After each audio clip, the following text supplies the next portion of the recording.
11वी साडीपासून 3 मुलीला ड्रेसेस बनवलेले आहेत. ह्या पहिल्या मुलीचा ड्रेस आहे. साडी बघा अशी होती. पूर्ण साडी येलो कलरची होती आणि लाल कलरचा बॉर्डर होता.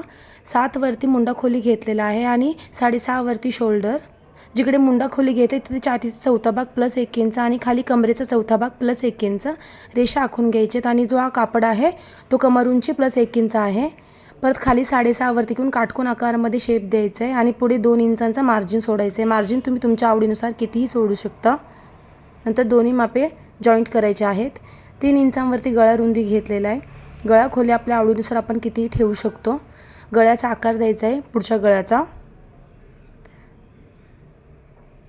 नंतर खाली 5 इंचांवरती शोल्डर स्लॉप द्यायचा आहे. त्याचा मध्य काढून वरती जिकडे शोल्डर स्लॉप दिलं आहे तिथपर्यंत जॉईंट करायचं आणि 1 इंचांवरती पुढचा मुंडा आणि 1.5 इंचांवरती मागचा मुंडा असं दोन्ही मुंड्यांचा शेप ड्रॉ करून घ्यायचे आहेत. सगळी मापे टाकून झालेली आहेत. कटिंग करून घ्यायचं आहे. पुढचा आणि मागच्या असे 2 पार्ट आपल्याला भेटेल. त्यानंतर जो पुढचा मुंड्याचा आकार आहे तो कट करून घ्यायचा आहे. पुढचा गळा कट करून घ्यायचा आहे आणि मागच्या मागचा गळासुद्धा ड्रॉ करून घ्यायचा आहे. त्यानंतर अस्तरचा भाग कापडाच्या भागावरती ठेवून कट करून घ्यायचा आहे. योक पार्टवरती मी पदरचा जो रेड कलरचा आहे तो लावणार आहे. इथे मी कट करून दाखवते बघा. हा झाला मागचा भाग आणि पुढच्या भागाला सुद्धा सेम तसंच काढलेला आहे मी. आधी वरचा जो आहे रेड कलरचा पदरचा भाग आहे तो आणि खाली येलो कलरचा भाग असा. घेरसाठी कापड कापून घेतलेला आहे. जेवढी पण कमर रुंदी असेल त्याच्या 3 पट जास्त घ्यायचा आणि 1.5 इंचांचा मार्जिन सोडायचा आहे. जेवढा कापड मी कट केलं आहे तो असं डबल फोल्ड करून घेतलेला आहे. इथे मी दाखवते बघा. 2 कापड आहे ते एक पूर्ण असं रेक्टँगल शेपमध्ये कापड आहे. त्यानंतर तो तसा डबल फोल्ड करून ठेवलेला आहे. वरती कमर उंची प्लस 1 इंच सोडून जेवढा पण आपला फ्रॉकचा लेंथ आहे तेवढं घेतलेलं आहे. अस्तरसाठी पण तसंच केलं आहे. पण अस्तरसाठी कमर रुंदीच्या फक्त 2 पट घेतलेले आहे. 3 पट नाही घेतला. आणि अस्तरचे पण 2 भाग भेटले पुढच्यासाठी आणि मागच्यासाठी. बाही उंची प्लस 1 इंच घ्यायचं आहे.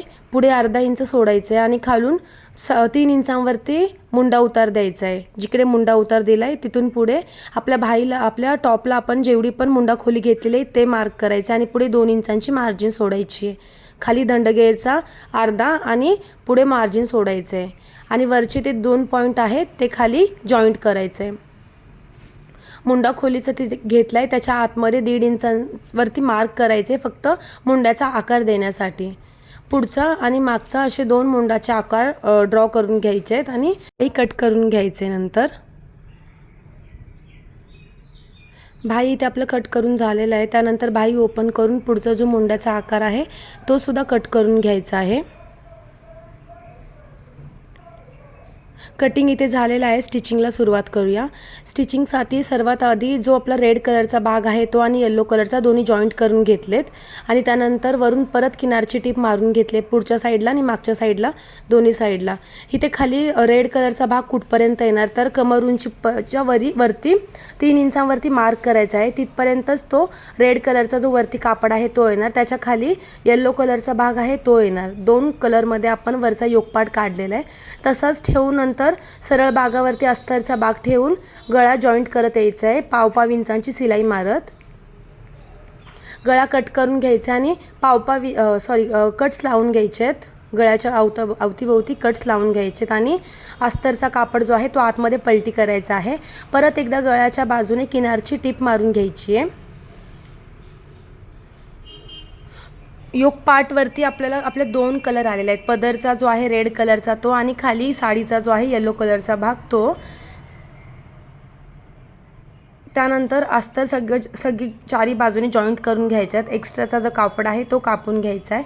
मी एकच साईड दाखवली पण दुसऱ्या साईडलाही सेम तसंच करायचं आहे. अस्तरवरती कमर उंचीच्या वरती 3 इंचांवरती मार्क करायचं आणि रेड कलरचा जो कापड आलेला आहे तो बरोबर त्या खूनवरतीच ठेवायचा आहे जिथे मार्क केलेलं आहे आपण. म्हणजे आपली जी कापड आहे ती वर खाली जाणार नाही. मागची आणि पुढची सेम तसंच येईल. खालचा घेर जॉईंट करायचा आहे त्यासाठी 1.5 इंच सोडायचे मार्जिन. नंतर नाईफ प्लेट म्हणजे प्लेट्सची दिशा सगळी एकाच बाजूला येणार तसे प्लेट्स टाकत जायचे आहेत पूर्ण मागच्या बाजूला आणि पुढच्या बाजूला सेम तसंच. नंतर अस्तर जॉईंट करायचे. अस्तर वेगळा जॉईंट करायचा असतो. आधी साडीचा भाग नंतर अस्तर असे वेगळे जॉईंट करायचे असतात. शोल्डर जॉईंट करून घेतला आहे. मी एकच साईड दाखवली, दुसरं साईड पण सेम तसंच करायचे आणि भाई अटॅच करून घ्यायचे आहेत, भाई लावून घ्यायचे आहेत. भाई लावण्यासाठी आधी सेंटरवरती सेंटर ठेवून कच्ची शिलाई मारून घ्यायची, नंतर परत पूर्ण भाईला एक पक्की शिलाई मारून घ्यायची आहे. फिटिंगची शिलाई मारायची आहे. फिटिंगची शिलाई मारण्यासाठी वरून खाली शिलाई मारत यायचं आहे. कमर उंचीच्या खाली 3 इंचांपर्यंतच शिलाई मारायचं आहे. त्यानंतर दोन्ही अस्तर जो आहे, मागचा अस्तर आणि पुढचा अस्तर, ते दोन्ही अस्तर पकडून एक शिलाई आणि दोन्ही साडीचे कापड पकडून एक शिलाई, दोन्ही शिलाई जॉईंट करायची नाही आहेत. कमर उंचीच्या खाली फक्त 3 इंचांपर्यंत जॉईंट करून यायचे आहेत. त्याच्यानंतर साडीचा जो कापड आहे तो आतमध्ये ढकलून फक्त 2 अस्तर पकडून एक शिलाई करायची आहे आणि नंतर साडीचा जो कापड आहे 2, ते 2 साडीचे कापड पकडून एक शिलाई करायची साईड फिटिंगसाठी. हा जो आहे हा पहिला मुलीचा ड्रेस आहे. दुसऱ्या मुलीचा ड्रेस दुसऱ्या पार्टमध्ये बघणार तुम्ही. काही डाऊट असेल तर विचारा.